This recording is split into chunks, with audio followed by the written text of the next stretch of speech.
Hello and welcome back into another episode of Anchor TV Interviews. Tim Bean for Anchor TV as your host. It's another great special edition of Anchor TV Interviews. Today at the Adams Library TV studio, it's a member of the Rhode Island House of Representatives for District 7 and a candidate for the upcoming mayoral election, Mr. David Morales. Representative, how are you doing today? I'm doing wonderful, Tim. Thank you so much for having me on. Thank you so much for being on. I know this has been a couple of months in the making. Talk to your campaign director, Casey, who's been a great connection, great, person to reach out to. So I really have to thank you for that and thank Casey for that. So, you're doing all right, and a pretty busy day for you, right? I mean, this morning you got endorsed by Bernie Sanders, and then later on, we'll talk about it a little bit, something coming up in City Hall. But let's go first into your initial interest in politics. So now you grew up in Soledad, California, which is across the contiguous United States. What sparked that interest in politics, and why did you want to take up a future career in politics? Really the way I grew up, Tim. So I grew up to a single immigrant mom who made her way to the United States from Mexico. And she was in a position where she had to work multiple minimum wage jobs Right. at once to be able to provide for me and my older sister. Unfortunately, my dad suffered from substance use disorder and alcoholism, which left my mom to raise two kids on her own. Right. And so I saw how hard she worked. And when I was in high school, I started putting pieces together. And I realized that the reason we had access to housing after years of instability was because we had secured a unit within public housing. Yeah. The reason I was able to go to the doctor was because of the Medicaid program. The reason we had groceries on the table was because of the SNAP program. And the reason I was able to get a quality public education was because of our public schools. And so I feel very strongly about public services. And it was during that time in high school that I realized that so many of these basic services that support working families and immigrant communities are constantly under attack. Right. So, during high school, were you a part of like any, sort of organizations that helped you spark the interest, or, was it also like a task to not only be able to succeed in school, but also, be able to help out at home as well? So, a combination. My senior year, I had the opportunity to be a part of the speech and debate program. It was the first time our school was offering that. And in terms of what life looked like for me outside of school, oftentimes I spent the summer working in agricultural fields, picking fruits and vegetables alongside some immigrant neighbors. And I got to see a lot of that farm labor directly. I felt it. I saw the conditions that we were working through. And a lot of that translated over to the beliefs that I started carrying, the beliefs that we deserve more dignity. And by we, I mean working people deserve more dignity on the job. They deserve better wages. And beyond that, there's a role that the government should play. And that's where speech and debate really opened my eyes to see that the decisions that are made by lawmakers impact us significantly, especially at the local level. All right. Now, on your move to Rhode Island, where after you attended the University of California, Irvine, you attended Brown University and got a master's degree in the public affairs program, the youngest too. What was it about your time at Brown that made you want to connect and stay with the Ocean State? Immediately realizing and seeing just how connected our neighbors and communities within Providence are. Some of the first friends I made was over on Academy and Atwells Avenue, Casa Mexico, where I got to meet the Sanchez family. All right. That was the first family to settle down and establish a Mexican small business in Providence and all of Rhode Island. Wow. And they introduced me to a lot of different friends and networks and people who I have really strong relationships to this day. And so I saw immediately just how connected the community was. Yes. And for someone who grew up in a small rural town of no more than 20,000 people where everyone knew one another, I've always been accustomed to knowing my neighbor, to building those relationships. And to be able to see that in Providence, to me, was so special immediately. And it was one of the main reasons I decided to stay after graduating from Brown. So, when you first moved to Providence from the West Coast, was there anything initially that like shocked you as to what are these guys doing here, like out in Providence that we're not doing in California? Layers of density. So I grew up in a rural town. I grew up in a rural town surrounded by a lot of agricultural fields. The biggest big box retailer, for example, to get to like a Walmart, was about 40 minutes north. Right. So the proximity of being able to have so many different services, businesses, and homes, all within a city, within a 5-minute, 10-minute drive, to me was a lot more foreign because of, again, the environment I had grown up in. So I appreciated the density almost immediately and the public transportation. Now, was Soledad like close to like any major cities like LA or San Francisco? I'm not the most well adept on No, California don't worry. geography, but I would say San Francisco is about 2 hours north. okay, so a decent drive. I mean, us Rhode Islanders would call it like a deep road trip. Oh, you'll need at least 2 lunches packed for that trip. Yeah, right. All right. So now, when you are elected into the House of Representatives in 2020, What was that campaigning process like? You know, especially that was during COVID, where there were a lot of challenges. You know, how did you navigate those unprecedented difficulties, and was there anyone, you know, throughout that time that you leaned on to help along the way? When I first ran for state representative in the Mount Pleasant neighborhood, Mhm. we launched our grassroots campaign early. Yeah. Our primary was September of 2020. I announced December of 2019. Mm. And the reason for that was because my priority was to start knocking doors immediately Yeah. and start talking with neighbors about a vision on how we can advocate and successfully deliver a $15 minimum wage, Mm. further investments for our public schools, and starting the process of working towards a universal healthcare system right here at the state level. Right. And so we launched our campaign early. Unfortunately, by the spring, we did run into the challenge of the global pandemic, Mm. and that in of itself paused some of our door knocking efforts, but we still kept reaching out to our neighbors. I Yeah. was consistently on the phones every night, checking with neighbors, seeing how they were, introducing myself. And then by the time July rolled around, we were back out at the doors. Of course, through the means of social distancing and being safe, we connected with our neighbors, and our message was consistent. All right. And that's what led to us being victorious in a three-way race for that September 2020 primary. Wow. And, you know, this is in 2019, so you just recently, you know, graduated from Brown. So why so early, you know, in deciding that I want to, you know, run right now? You know, The so- encouragement that I got from a lot of community organizers who I Mm. had been working with over the last several years at that point, Mm. specifically those from the Working Families Party, from the Sunrise Movement, those who I had been organizing with to try to stop certain expansions that had been happening within the Port of Providence, for example. Mm. But also beyond that, the fact that we had an incumbent at the time Right. who did not support reproductive rights, Mhm. who did not support gun safety legislation, and quite frankly, I did not believe was representing our working class, predominantly Latino community at the State House with the justice that it deserved. Mm. So now your election in 2020, you know, at 22 years old, that also meant you became the youngest Latino to ever serve in a state legislature. How quickly did you adapt to that new position, especially at such a young age? Well, I'll start with saying that it was a big responsibility. I saw it as a big responsibility and always have. Mhm. To be a person of color within the State House, in addition to being as young as I was, I sought mentorship. I Yep. sought support. And I remember almost immediately realizing that expectations were going to be set high. Yeah. I remember introducing one of my first pieces of legislation, which would be to establish hazard pay during the midst of the pandemic and for any future Mhm. pandemics that would otherwise require essential workers to be on the front lines. Yeah. And I remember going to that hearing and watching the representatives before me introduce their bills without much issue. They introduced their bills, they put it into play, they moved on. When it was my turn to present my legislation, however, I was met with lots of questions. I was bombarded question after question. But again, knowing the responsibility I had to represent our community, Yes. I'd made sure to prepare. Mhm. And so I was ready to answer each question. I was ready to address concerns that were going to come up. Mhm. And as a part of that, I think I surprised a lot of my colleagues. Right. A lot of my colleagues who saw he is prepared. He understands what it is that he is introducing. He understands how to debate on the House floor. And I believe that a large part of that, when it came to that preparation, going into committee hearings and going into the debates, allowed for me to be able to build a lot of those relationships with my colleagues because they Yeah. saw me as a serious colleague that they should engage with in order to deliver on issues. All right. To follow up, what were, you know, besides that, what were some of the more unexpected challenges, and was there anybody in particular, you know, in the House and maybe throughout Rhode Island politics that you were able to specifically lean onto to, you know, get that veteran leadership, get that veteran support? Absolutely. I remember I had a bill my first year in the legislature around furthering protections for whistleblowers, specifically whistleblowers on the job site that are immigrants, and Mhm. making sure that their employer couldn't use that against them. Yeah. For example, reporting them to immigration enforcement, and reporting them to ICE as retaliation. Hmm.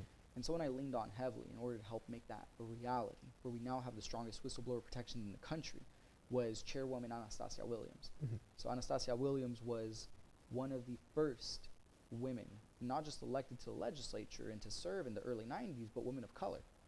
And that in of itself spoke volumes because she had spent, at that rate, over 2 decades Right. observing and seeing the way that the legislature worked and understanding how to navigate what are otherwise very complex relationships and systems. Mhm. And I was very grateful for her mentorship and the guidance that she provided me. Great. Now let's get into some more policy questions. So one of the top policies of your campaign is, of course, been centered on rent control. So for some context, in April, Mayor Brett Smiley vetoed a proposal that would cap annual rent increases at 4% for some households. What are your thoughts on Mayor Smiley's housing policy? And how do you think he could improve on the how you could improve on the housing policy if elected? Well, I find Smiley's veto to be absolutely disappointing Mm. because right now, many of our neighbors are struggling. Yeah. Since 2020, rents in Providence have increased by over 40%. Mm. More and more of our neighbors are getting priced out because Providence is becoming too expensive. Yeah. I believe in the immediate. We need to pass and enforce limits around annual rent hikes so our neighbors don't have to worry about their rent increasing by more than 4% on a given year. Mhm. And as a part of that, we can and must also continue to build more housing with intention to ensure that new development that's coming into our city is affordable to the families that call Providence home. Yep. And there are ways that we can do that. We can leverage the Providence Redevelopment Agency to acquire land and enter public-private partnerships, whether it's with nonprofit developers or private developers, to design affordable homes that provide opportunities for home ownership in addition to affordable rental units. What we have seen right now are rents continuing to escalate and there not being enough urgency to address that issue. Right. So I commend the City Council's incredible work when it came to introducing this ordinance, hosting the committee hearings, and ultimately passing it. Yeah. Now we need a mayor that's actually going to sign it and enforce it. And I believe there is a upcoming thing in City Hall later tonight to override the veto. Am I correct in that? That would be correct. So tonight at 6 p.m. at City Hall, the Providence City Council will be considering an override around the mayor's veto. Mhm. And I hope that they will get to the 10 votes necessary to Right. override it. Right. And about this, rent control, just to elaborate on that, has there already been cases in the United States that have already been done regarding rent control? I know the big one, New York City, which is being tried out right now with Zohar Mamdani, which, you've been, sort of like compared to, sort of that. So has there been any prior thing that you look back on or reflect on regarding that you can build Absolutely. on? I often think about Portland, Maine. Mm. Portland, Maine has had a successful rent stabilization model in place. We're very similar. They're capping annual rent hikes. There are certain exemptions that exist for smaller property owners. And beyond that, there are mechanisms in order to ensure that the law is actively being enforced. Mhm. In other words, tenants aren't finding themselves in a position where their rights are being exploited. All right, so now moving on to a RIC-related issue. We are in the Adams Library TV studio at Rhode Island College that connects to Providence Schools, sort of. Rhode Island College President Jack Warner announced in April that he would be supporting the arming of campus police officers here on the campus after deadly shootings at Brown University and at Lynch Arena up in Pawtucket. If elected mayor of Providence, what would your plan be for protecting students from the college level to kindergartners at elementary schools? What's that safety policy look like? I think a lot of that starts with staffing. I think we have a lot of staffing needs within our schools, K through 12. We don't have enough counselors. We don't have enough social workers. We don't have enough students that feel safe on a day-to-day basis as it relates to their own respective mental health, whether it relates to their own external challenges. Now, in terms of immediate threats, the threats of violence, for example, I think those are the opportunities that exist where the city has to be very conscientious about partnering with Providence Public School District and our colleges Right. about making sure that we are upgrading our existing infrastructure. So we're not just simply allowing for strangers to come into our buildings. And Providence Public Schools has done a relatively good job of making some of those upgrades over recent years, where there have been incidents in the past where there was perceived threats of violence. But now if you go to William DeBate Elementary School in Olneyville, for example, it is very difficult to get in there until you go through multiple rounds of security. And by when I say security, I mean having to verbally talk with someone over the intercom, having to have a rationale and reason for being there, having to identify the student that you're going to pick up. There are lots of different safeguards that are in place. And I think it's incumbent on the city to start working through additional safeguards like that, especially with our universities. Right. The current plans in place right now. Are you confident that it's enough to stop these future events, or you touched on this a little bit more, but can't there be a lot more to be done? Absolutely. That's why we need to upgrade existing infrastructure. Okay. I think, unfortunately, the tragedy at Brown demonstrated to us that the infrastructure that was in place within certain buildings was not sufficient to keep our students safe. There was difficulty trying to retrieve some security footage as well. So I think there was a question as to how active were some of the respective cameras, Right. where were they being located, and I know that since December, Brown University has been taking the steps about having more security measures and safeguards in place within all their buildings and across different parts of the campus. And I would hope that that is the expectation for all of our private and public colleges and universities. Now let's move on to a national scale. The always prominent topic being President Donald Trump. How do you plan on developing the relationship between Providence and Washington if you are elected? Working directly with our delegation. Mhm. So we have 2 U.S. senators that have been serving in their capacity for several years now and have developed those strong relationships in order to secure the necessary funding to move capital projects and programming funds right here in our state. Mhm. And I believe we have to continue leveraging those opportunities with Senator Reid and Senator Whitehouse. And the same goes for our congressmen between Magaziner and Amo. I think that Right. there's a responsibility that the mayor has to be able to put forward what a Providence agenda looks like to Washington, Mhm. being able to demonstrate we are the capital city. We should be the economic hub. We should be the hub for education. We should be the hub for public transportation. Mhm. And that's only going to be possible if we're able to secure additional federal support and funding. Yeah. And one piece in particular that I would want to be very conscientious about is keeping our community updated as Mhm. to what is the agenda that we have sent and requested to our delegation in order to make sure that Providence is maximizing the amount of federal funding possible, especially during these times when there's so much fear and concern as to what Mhm. the future of federal support is going to look like given this administration. Of course, of course. And now, I talked to Mayor Smiley yesterday, as I've mentioned, a little bit before the interview. And, one of the things he was talking about, he's part of the, the mayor organization where he's able to talk to, some mayors on the other side of the aisle. Uh, you know, I guess my extra question to you: do you see bipartisanship, still possible, especially as the mayor of Providence? Absolutely. At the local level, bipartisanship is strong. I will share this. I mean, during my time in the legislature, I had the pleasure of working with Republican Minority Leader Mike Chippendale from Mhm. Foster. And we worked on legislation to limit monthly costs around prescription specialty drugs, some of the most expensive prescription drugs on the market. And we worked together on a bipartisan effort to make sure that we were reining in the pharmaceutical companies. I think that there's lots of opportunities for bipartisanship at the local level. Mhm. Unfortunately, when we start seeing what happens at the national level and some of the chaos happening in DC, it makes us think that bipartisanship is not possible. Yeah. But locally, it certainly is. Right.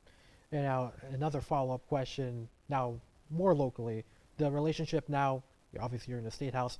Now, moving from if elected to city hall to the state house. What's that relationship going to look like between those two sort of like parties?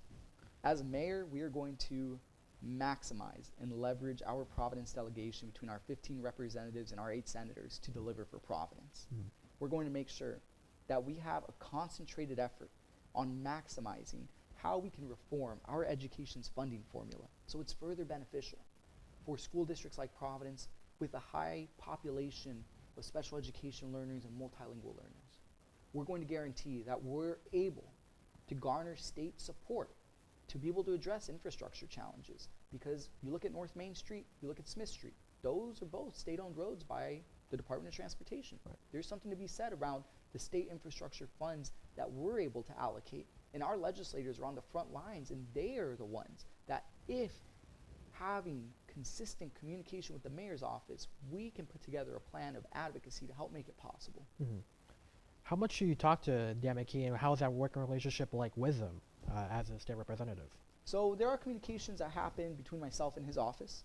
I have had the pleasure of working with Governor McKee leading up to his budget in 2022 to ensure that we were able to guarantee health care to every child in our state regardless of immigration status. That was our Cover All Kids initiative. Mhm. And I'm grateful that the McKee administration saw that as a priority and included it as a part of his budget, despite the fact that the year prior I had introduced the bill and it just had not gone anywhere.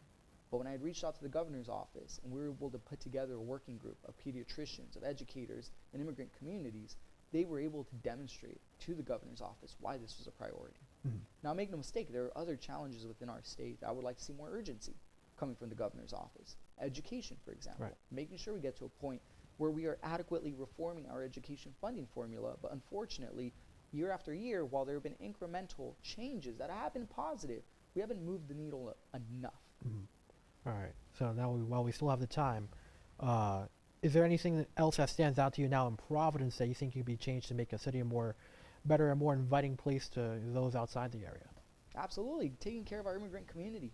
Right now, we have a lot of neighbors that are scared of living in our city because we have seen an increase, a significant spike of ICE activity across the city, whether it's in the West End, whether it's in Smith Hill, or in downtown outside of the courthouse. Mhm. And it has been frightening to watch the footage. Yeah. And a lot of immigrant neighbors are asking themselves, is it worth it to continue living here? Do I feel safe? Do I feel protected? Mhm. And I think it is incumbent on our city to be very clear that we're going to protect our immigrant neighbors using every tool at our disposal. Mhm. We need to make sure that as that footage is being gathered, of people's rights being violated, of our sanctuary city status being overlooked, that we're working with the city solicitor's office, community organizations, and the attorney general's office to start pressing and pursuing charges against these fascist ICE agents. Mhm. When we take that level of action, we will see a reduction in ICE activity. And when we take that step, our neighbors will begin to notice that there are less ICE threats of violence coming into Providence. All right. And now, of course, also another thing, the Providence Police Department. I mean, there's been videos of them, seemingly with ICE officers. So how will you direct the department there to, deal with ICE agents in the city? So you are correct. Last July, there was a disturbing incident in the Silver Lake neighborhood where a Providence police officer was heard asking how he could support ICE in their efforts. In other words, cooperating with ICE, which essentially meant that they broke our sanctuary city laws. Yeah. Our sanctuary city laws that state that local law enforcement will not help when it comes to federal immigration enforcement. Mhm. There was no accountability for that respective officer after the fact. Mhm. Despite the fact that our own external review board, PARA, found that that police officer was in violation of our city sanctuary laws, there was no form of accountability. Mhm. And so for our administration, the priority would be to communicate to our police department that we're here to keep our immigrant neighbors safe. Right. And that the expectation is that they will follow our sanctuary city laws. And in the case where it is found to be violated or broken through local law enforcement, there will be layers of accountability. Mhm. All right. So last question here today on the agenda. So to you, what makes Providence Providence? The city and the community of all the different diverse artists, neighbors, seniors who have called this home for decades. I believe it's a whole combination of so many people who feel passionate about our city, how creative it is, but most importantly, the fact that we all come from different socioeconomic statuses and backgrounds. Yeah. I think the beauty of our diversity in a multitude of ways is what makes Providence so special. But right now, it's being threatened. Mhm. Right now, a lot of that is being threatened because it's becoming too expensive to live in our city. And so I've had far too many friends who loved Providence, wanted to continue living here, wanted to raise a family here, but were then forced to move to West Warwick, move to Woonsocket, move to Pawtucket because it was just more affordable, despite the fact that they spend all their time here. Mhm. You're not going to be able to find more DIY concert venues than you can find here in Providence. Yeah. You're not going to get that same level of quality in terms of food, whether it's a hole in the wall or a Michelin-rated restaurant. And that's what makes our city so special. All right. Well, that's fantastic. That's all the time we have today. Representative, I want to thank you so much again for coming on here to the campus today to take some time here on Anchor TV interviews with me. And, it's such a pleasure having you on and being able to interview both, the candidates in the Democratic primary. So I'd like to thank you for that. Now, of course, an absolute pleasure, my friend. Thank you so much. Once again, for Anchor TV interviews, this has been Tim Yeen for Anchor TV. Representative David Morales saying so long, everybody. We hope to see you for the next episode. Take care.